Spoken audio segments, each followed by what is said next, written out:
All right, I guess we're in a good shape. David, are you okay? Sure, ma'am.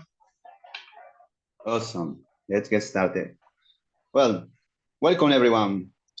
In this webinar, we are going to talk about designing with principles and heuristic.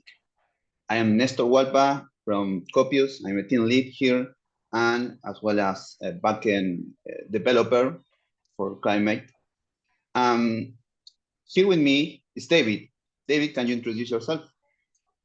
Sure, Nestor. Hi, everyone. Good afternoon. My name is David. As Nestor, I am team lead and software developer backend in Climate from Copius. So nice to meet you, everyone. I hope you have enjoyed this moment.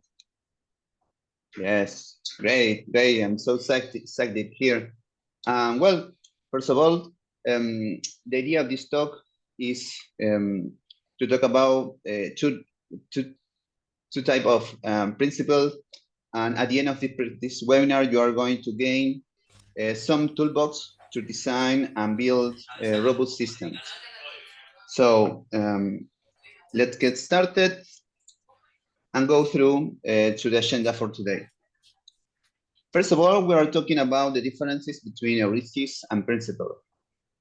Then we're going to go deep into the first, one of the first principles called single responsibility, where we are start from some problems, then we are thinking about the solution, then go through definitions and conclusion. Plus, we are going to go beyond because we are trying to use those principles, those ideas in testing. And the second part of this content is we are going to talk about the open close principle as well. At the end, we will have QA session, but in the middle you can send your question in the chat. But well, without further ado, let's get started with the first part. Well, David, can you help us with this meaning? What is the difference between heuristic and principle? Sure. Thank you, Nestor. The idea behind this started some months ago because I wasn't a strong believer in the principles, I mean the solid principles, but I had the opportunity to attend a meeting that was hosted by Hernan Wilkins some months ago that was related to encapsulation. And in that moment, he made a really good differentiation between principles and heuristics in the sense that everything in software is something that change depending of the context. Thinking about principles is a really hard idea, and thinking about heuristics is maybe trying to understand some ideas or trying to understand big concepts, and I mean good concepts of software development, and trying to apply them in depending on the context that you are working on. So we talked about this with Nestor, and we arrived to the same conclusion. Yeah, principles is something really hard. It's something that maybe you can apply. Sometimes you have some restrictions. Some of the projects are some way hard to apply that because cultural environment, whatever. So the idea arrived to us that maybe the solid principles, in fact, today for time reasons, I mean, we don't have a lot of time to prepare all the principles, so we thought that it's a good moment to start with these two initial principles, so simple responsibility and open close principle. But we thought that makes sense that think about them just not as a static way or something hard to say this is a must. Maybe we think that it has a really good ideas that may be worth to think about them when we are implementing our software. So saying that, I think apply to think that okay, we will talk about the two of the principles of solid, but at the end of the day, we will try with Nestor in a very humble way some opinions and some ideas about what we think that will be better appliements to our implementations and try to bring them. And as I mentioned, we mentioned here everything is opinionated. Maybe you are disagree with something, we agree with another things, but we believe that it maybe help you to have a better life with your code every day. So saying that, Nestor, you can start with your part. Awesome, awesome. Yeah. Well, I like to start off by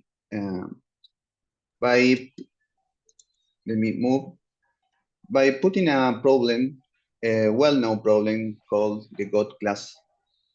As you know, in this example, there are an employee class where has difference methods, public method called calculate pay, report hour, and say. There are three different methods in the same class with different responsibilities. As well, we have three different actors that care about this difference function in different moment or maybe at the same moment. For example, the CFO cares about the calculate pay. The same happen with COO, cares about the report hour, and the CTO for save function. What is the problem here? Well, we detected two problems here. The first one is, I guess maybe the most important here is the coupling. We are coupling this actor each other, and that may cause problem in production, maybe because of updating a new, maybe updating a function that doesn't have something related to calculate pay, but in the middle inside the code, maybe they share one function, for example, and one developer don't think about that, the problem that may cause if they touch something there and don't notify the other developer or the other team that's make a change that causes another problem on the other features. And another point, and another thing that we found here, the problem of mergings, and that's affect our collaboration. If we work with in the same class, every time that we had to introduce new feature, we always have conflict merges here, and we need to resolve here. So how to solve this problem? Well, the first approach, or I guess the unit that we are going to have today, is something like this. We have to separate the concern of these three different functions. As you can see here in this diagram, we have a separate class for the report hour function, another for calculate pay, and finally another for save. Every time has his own life cycle in the project. And with that, with this in mind, it is easy to maintain, fix, and test as well. And we gain a lot with this. We gain collaboration. It is maintainable and readable for our project. Most of the time, we read program more than writing program. So with that in mind, let's see how it's work in code. To see one example, let me move to my IDE and see, for example, in this single project, it's a kind of project that is for the purpose of the explanation. We have an employee class with different attributes, and also the public tree function that I mentioned before. But also we have some private function, all in the same class. This class grows a lot. It can be a problem to manage, to work with this. As I mentioned before, we have problem with merge conflict. We have problem with some backside effects, for example. And well, the idea of maybe one simple way to fix that is, for example, with, let me move to my other branch, responsibility, okay, in this example, I separate the project, this class, this employee class in different classes with a specific name, the name that have some relation with the responsibility of this class and this function. And also I moved the private function as well to have some cohesive programs, some cohesive module and classes. So with that in mind, I would like to hand it over to David to show how to use this principle on unities when we work with unit tests, because that would be useful for us. David, can you? Thank you, Nestor. Share with, sure, with us? Sure. Thank you. Well, request screen share. Let me know if you can see my screen. Wait a second. Can you see my screen now? Great. Wait a second. Here. Okay, great, guys. I will try to show you this project that is a quite simple project. It's a JS project. You can see that for the names, it's just a simple example of very university exercise. I mean, who didn't do in your past some like bookstore, so you have to sell books. Okay, so we have an API, we have this controller that we have a single API that look for the old books and then add the book storage name to the service. I will try to run this API. I mean, I will start the service just to show you the API. Yarn, and you can see there you have running the services. I will try to show you the API, how it works. Wait a second. Here we are, and if I do this, I have a list of books that you can see a couple of names from the books, the authors, maybe the storage that has that book. Quite simple. In this example, also you can see, I will stop this to avoid noise. I see, and if we run the test, we can see we have just a simple test for the API is working, and we have this. And the structure of the process is quite simple, right? We have the controller, a very standard modeling about this. We have a service that looks the storage of for each book. We have the service that retrieve all the books. We have the controller, of course, that asks for them. And the repository, for avoiding complexity, I create some kind of mocking data source that it's only an static variable that we are using that to obtain the thing. So if I look for final books, that is retrieve the storage. And if I look for the storage repository, I initialize that with ISBN code, and then we obtain that we have two storage in this. And okay, we say, okay, this project is really bad. We didn't have some tests. So I asked someone, suppose that, okay, we need some tests here. So I will go this, and I will refresh the project. Okay, we have something. Someone has created a test. So the test is quite, we have things here that maybe looks like pretty weird, because the test pretty much tests everything. Tested that we have the books, we have a single test for test everything. And we can see that maybe the test also tests all layers. Okay, so we are testing the services, the repository, and what we have, how it behaves across the things.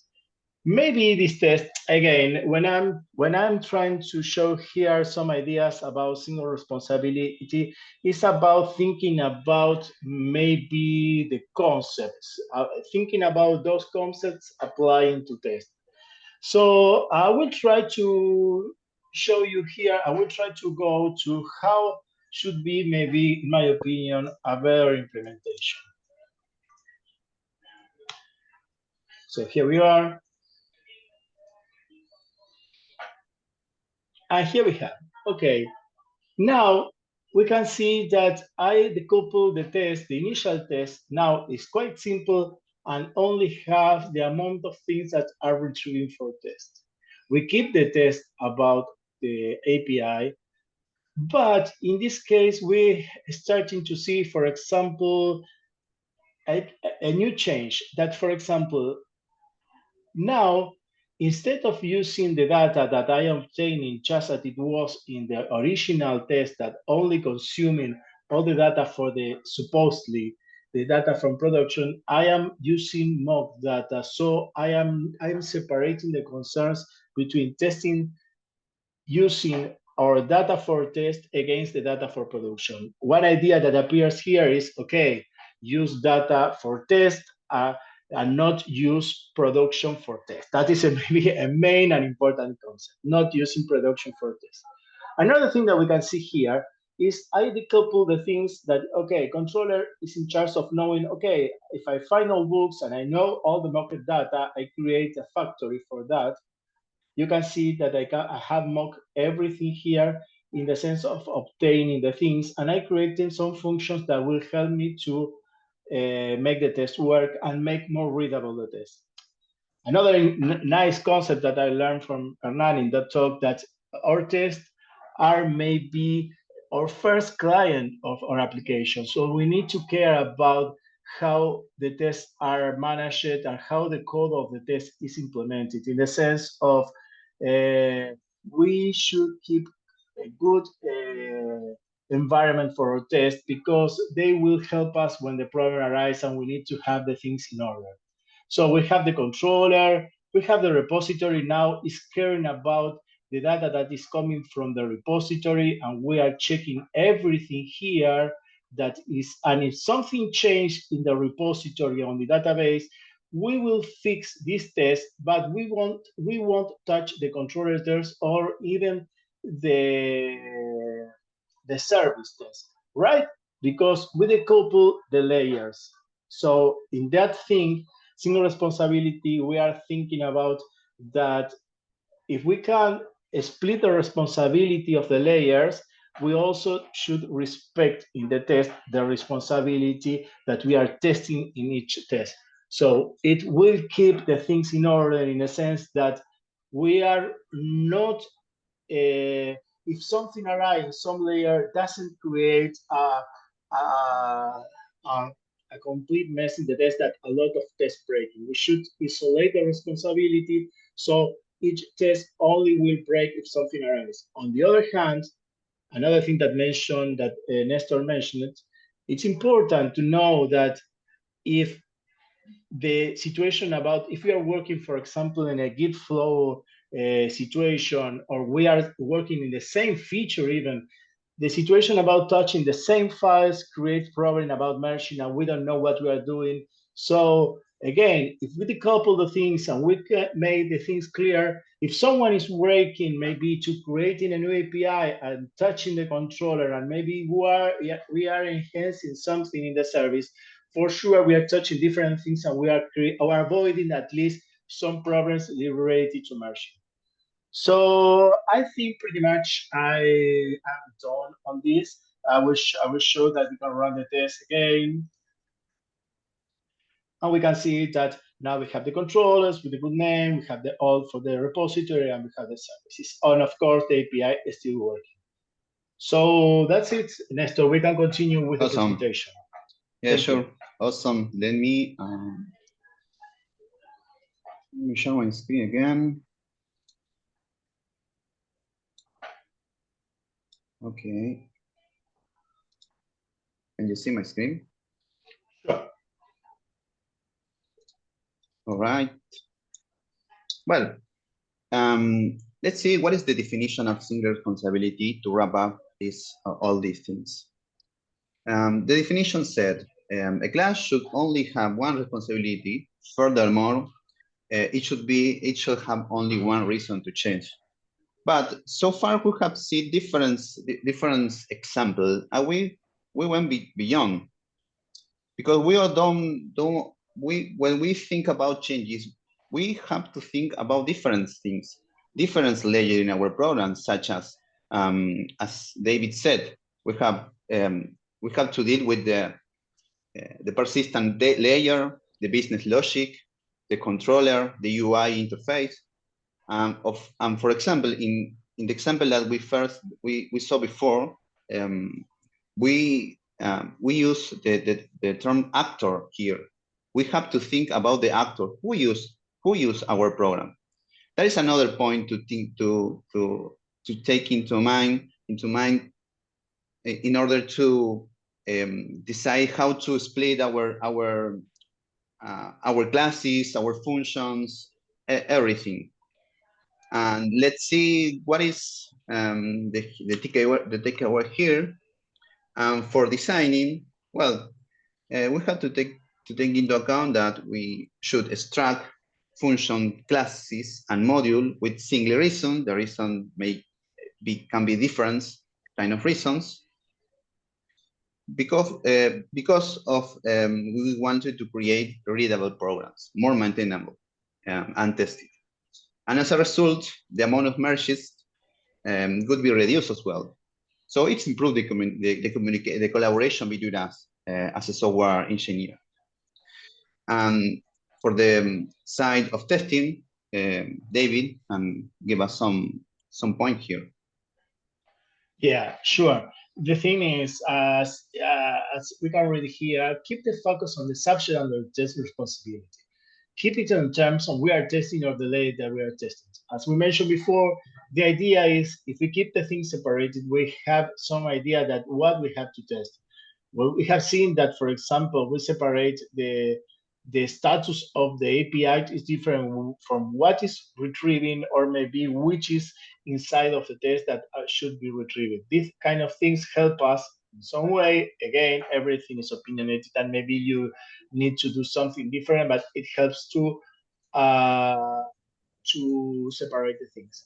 Respect the encapsulation concept. Need to go deeper, refactor opportunity. Yeah, because if we are thinking on single responsibility, and we are doing something that maybe we have a function that has a strong responsibility and affect in some way an upper layer, and we need to do something better there. Maybe we should take out that functionality that is maybe private and isolate in a particular component and test that as it is, because it deserves to be its own component and should be tested because it maybe has its own responsibility as main member of this functionality. So we have an opportunity to make our code clear, and again, single responsibility. Split the things, and we will have the opportunity to create tests that are simpler to test, are simpler to configure and running.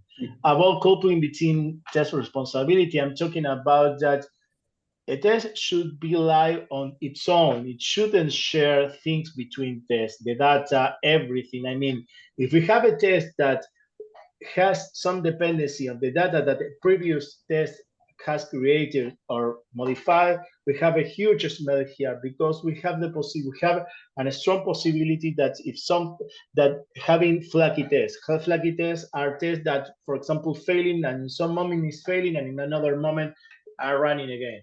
So we should try to keep the responsibility of the test and its environment on its own and not share things between tests. And depending on the scope side, the test should be aware of the boundary related to the project. Again, I tend to think that always try to keep it simple in the sense of the test, the configuration, and trying to avoid adding more. If we are adding a lot of things in the same test, the scope of the test is huge. So maybe we have an opportunity to say maybe we need to decrease that, and maybe we are testing maybe more things that of the test responsibility. So again, we need to maybe we are missing layers, or maybe we are missing responsibility, or maybe we are missing components. Because if we have a test that shows something that is breaking, but we don't know because we are testing a bunch of things, then we will have for sure a problem to understand where it's breaking, what is breaking, and how to fix that. So I think that's it on this part. Yeah, sure. Yeah, yes. And last but not least, this principle is it's simple to use, but hard to implement. But also you can use this at different level. We have seen here how to use that in classes, functions, maybe, but you can use the component of architecture as well. So keep that in mind. So far, well, if you have some questions, some doubts about this, some thought, maybe you can write something in the chat. But in the meantime, we can move forward, and let's go into the second part of this talk, this webinar. I would like to start by setting up a new situation. Here in this diagram, we have a process of creating a reporting. Here I applying the single responsibility principle that we talked before, where we have a process that use the person data, that process called reporting service analyzer, and then provide the reports, the person report data. Then we have another component called web reporters that use this information to publish this info in a web format, or like HTML, for example, in somewhere maybe. But what is the new requirement? The new requirement here is, imagine that you have a new feature to print this report in PDF with some template, with more pages, footer and headers, something like that. We need to introduce those changes in this program, in our program, without breaking anything. That's where the second principle show up. That's what is the goal, what is the accomplishment that we want here, is to build a software that can be closed for modification, but open for extension. That help us to create more robust system, more system that we can easily change without breaking other part of the software. But all depend of the context, depend of the requirement, maybe of your project. Huh? Well, let's move to the second slide. And I would like to start by thinking of the architecture of our program. To work on this second principle, we have to think about the packages of our program. How organize our packages? We need to organize our packages in terms of level. The more high level of our program should be protected from changes from component of the low level. As low level, I said as, for example, persistent layers, presenter layers, everything that has a high rate or high probability to change, for example. In this diagram, we have a controller, the person report controller, and in the low level, we have a presenter package where we have the web report presenter. And how can we solve this, or how can I change my program to be more open for extension and closed for modification? Well, I am using an abstraction here, an interface. The report presenter here is an interface, so that my controller is protected from any changes in the presenter. The controller doesn't care what happened in the presenter layer. But the presenter layer implemented something that is some interface that is placed in the controller. So my program is free to extend anything, any other kind of reporting. And here we implemented the PDF reporter presenter in this package. Now, the same idea, we can identify more levels in our program. As you know, there are the domain level, the persistent layer. As you see here, we can use this principle, this heuristic, in other part of your program. Now, with that, I would like to go in deep into some example in the code. So let me move to my IDE again. And here we have an API called user, but it manages all the person information. as well as the report.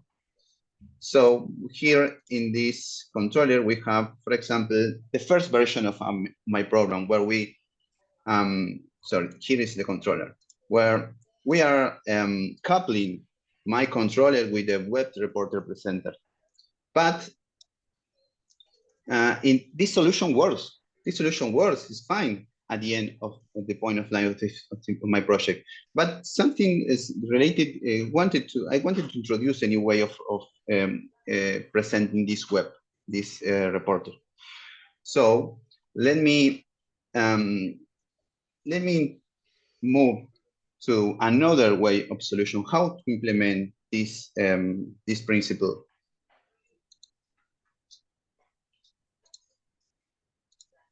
Okay, I move to another branch where, as you can see here, in my controller, I have an interface that presents one function, one declarative of the function. And what is the implementation of this report presenter? Well, I created a new implementation that implements that interface. And here I'm using a strategy pattern here. I'm using this kind of pattern to help me to switch between one implementation to another. But also I have to introduce another type of pattern that is called a factory. Here, the factory has the configuration of how to deal with these two different formats, the web here and the presenter. And here in this implementation, I'm using a kind of map to select what is the services that we would like to use depend on the parameters. Here, so here in my implementation, I introduce a new parameter target where this target is gonna pass to the factory. Then the factory decided what is the report presented that we want to use, and then I'm going to use that in the next lines of the code. So with this implementation, my controller is closed for modification. But with that interface, with these factories on the other packages, I set it my program, my API, open for extension. I guess this is one idea, this is one solution, depend of our context. But I hope this can help you to build more software, more robust, more easy to change, more organized as well. But I don't want to stop here because David also applied this concept in testing. So I would like to hand it over to David to show you how to use this concept in unit tests. Thank you so much, Nestor. I will try to share here. Can you see my screen now? Yes. Excellent, thank you. So we go back to the ideas that we were working, and I was looking to all implementation, and I saw something that, okay, we made some tests with a couple of things, but okay, we have the book repository. When I looked at the storage repository, I saw that we have a couple of smells that I think the developer, the more experienced developer can see some of these problems that this situation has. So I asked to sorry to interrupt you, David. Sorry to interrupt you. Are you sharing? Because I don't see anything. Yeah, I think I'm sharing. Yeah, I can see that. I got here. Caro told me that she can see. Everyone can see it. Great. Awesome. Yes, I can see it. Okay. Yeah. Great. Thank you. Okay. So we can see that we have a couple of a more seasoned developer can see a couple of problems that we have here. So I told to my friend developer, Jay, man, we need to add here a couple of tests that maybe help us in this storage repository to enhance it, because we have a couple of problems. You you can see here that maybe what happens is the book is nil, what happens in some situations that we need to test it, or what happens if we don't find anything. What is the problem here? We have some problem, and I don't like the situation about the storage here. The storage service have to care about it. I have to add an if here to say, hey, if the storage is nil, the element is nil, I have to add an if here. So I told him, we can enhance it. How about that? And we can enhance the code to make it better. So he made these changes. The developer guilty stated, of course. And I go here. And okay, he made a lot of enhancement. He said, okay, if the book is null or the book doesn't have its code, should throw an exception. What happens if the storage doesn't exist? Again, the responsibility is go here, but instead of leaving it as a simple string to say we don't have nothing, we apply the concept of null object, right? An object that just behaves in the way of any object of like storage should work. So in the storage service, we avoid the if, and we have a simple behavior because the storage service doesn't know anything if the storage is okay or not. The repository is in charge of manage data and retrieving a valid object, so we avoid some kind of null pointer exception. In this case, maybe makes sense that, okay,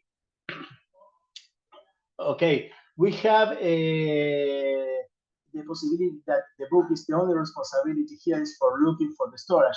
But always we know that the null pointer exception arrives in every place when it happens and affects a lot of places. So as much as we avoid that, using this kind of pattern always better.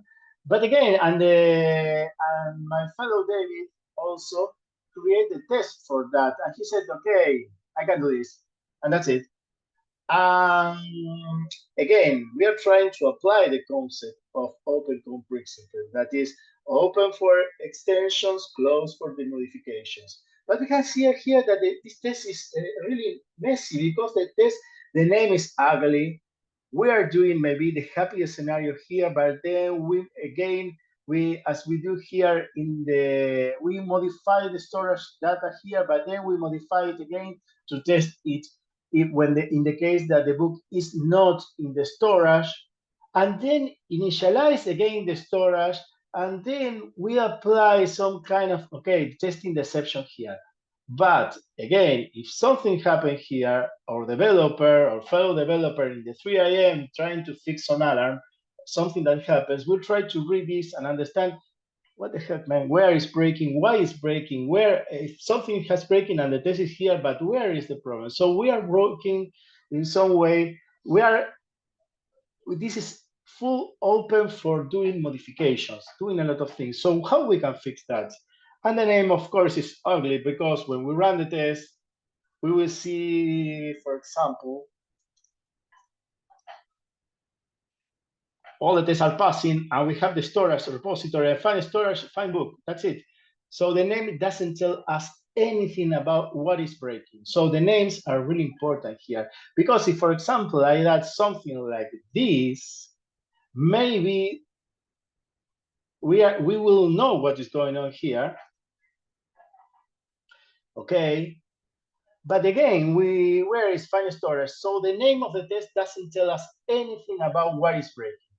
So we will fix this, and we will go to some, I think, cleaner solution. Another problem that this solution has is that, again, the problem of merging. If someone is trying to fix how to find a book and another one tries to enhance the exception, which was the good one? I mean, the problem of deciding, we had to wait times to try to merge it and trying to decide which is the correct way, or which is the correct part of the code that is working, because we are working with a distributed team sometimes, and someone is working with something, and maybe in the standard the guy was very informative about what he's doing, so do you know if this is the new thing or the old thing, and do you know? So you don't know. Sorry for my English. So let's go to how we can fix that. And now we are talking about testing, right? So we are talking how to enhance that in the sense of open for modification, open for extension, and close for modifications. In this case, I take the time to split the responsibility of the test in three different, let's say, modules, classes, wherever. So open, this module is open for extension. We can add more tests for the sunny scenario, but we are not touching the failure scenarios, and we are not touching, for example, the section scenario. So, for example, if you are doing some kind of TDD, that is a good smell of here, that the good practice here. If you start to do TDD, maybe our first approach will be, okay, if I send a null book, what happened? Okay, I should expect here. This is maybe the single test. Then we start with the sunny scenario. When the storage has a book, okay, I create a book, I create the book storage, and then test that. And if I don't have that, I create another environment for other tests. Anyway, the thing is, we don't have the problem of touching the things between MRs, or PRs. The thing is, low coupling in high cohesion. The other case why high coupling in low and high coupling and low cohesion, in the sense everything is a mess, and high coupling the things. And in this case, we have a low coupling and high cohesion. The declarativity on the test name, we have something that we really knew what is going on in each test. The otherwise was in the other situation was not correct. I mean, if I run the test now, you can see that I can have the storage repository. Find storage should throw the product session when book is null. When the storage has a book, the name is telling us that is correct. The name is very descriptive. And again, the storage, when the storage doesn't have a book, should retrieve the storage null option. Maybe this name should be enhanced, in my opinion. So again, we have a clear differentiation of responsibilities and clear instance of opportunity to open for extension and close for modification. I mean, I only modify this in a case that we need to modify this because the responsibility has changed. So that is maybe a good smell. I mean, the opportunity that we can see in our test. Saying that, Nestor, you can continue.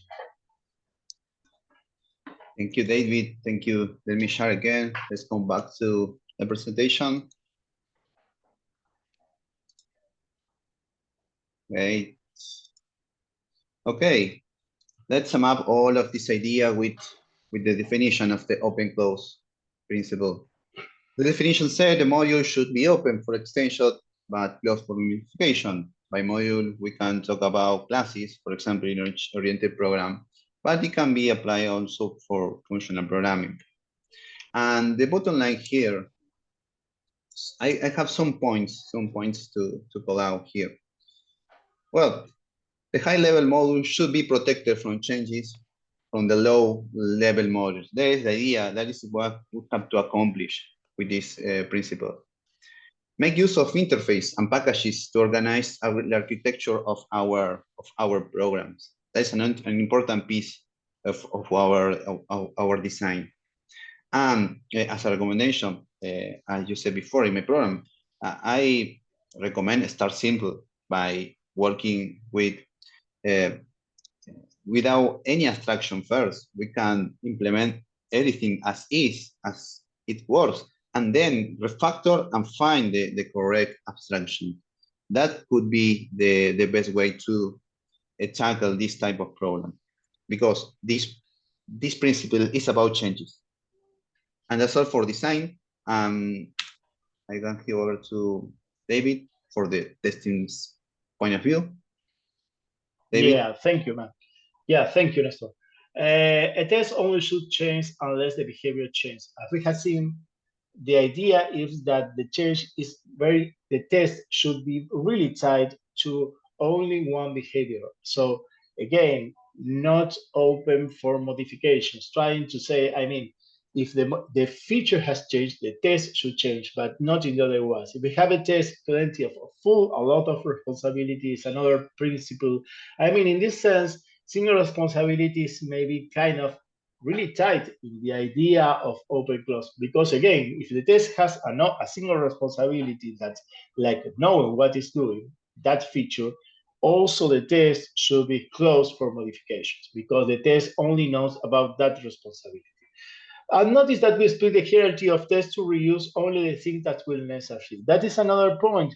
Again, trying to use our test in the sense that anything is shared between the tests. So we have an environment that we create an environment only for the sake of that test, but only for that, or for maybe when we have the possibility, like in this case, JS or TypeScript, whatever, that we have a for each clause that help us to recreate an environment before every test, we have the possibility to create a new environment for each test. And also in this case, it's not necessary because the data I am using is just a list, but also taking care, it should be something that if I have that in this application, I should do that. If we have something in the test that leave in some way the environment dirty, also clean that part so we don't have any pollution test. That is the third dot here, detecting the smell, pollution test, try to avoid that. And why TDD in this case solve the problem from the beginning?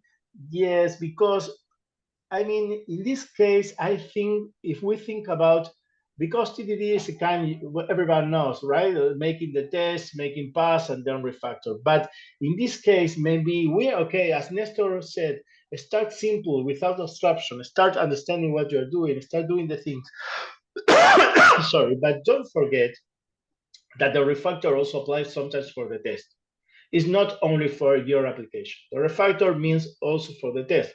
So when you are doing the test, maybe don't leave it, okay, the test passed, okay, take a second glance to the test and say, hey man, this test can be enhanced, this test can be decoupled, these tests are a family of tests, and leave it there, and then start a new family of tests that belong to the same ideas. So you are making the life of the reviewer easier, because the guy, instead of reviewing and understanding your chunk of code, just taking a look at a single place and understanding, well, descriptive names, understanding what you're doing, understanding the scenario, understanding what you are expecting for those tests is a great thing to understand and learn from your application. Because at the end of the day, the tests are also documentation. So you have to keep them in a good shape. That's it, man. Thank you.